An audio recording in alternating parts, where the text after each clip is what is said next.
মাঝে মাঝে আমরা কিছু মানুষকে এত বেশি ভালোবেসে ফেলি যে আমাদের নিজেদের ভালো লাগা, খারাপ লাগা, দুঃখ, কান্না সব ছোট লাগে তখন।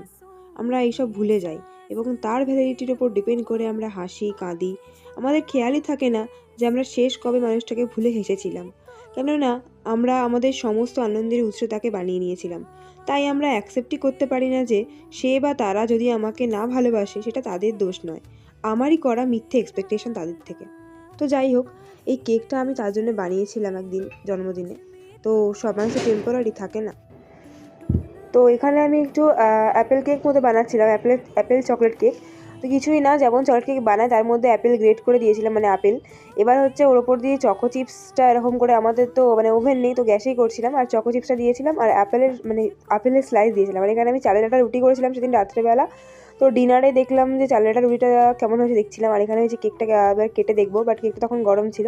তো এটা ছিল আমার সেদিনই বানানো কেক, কেমন হয়েছে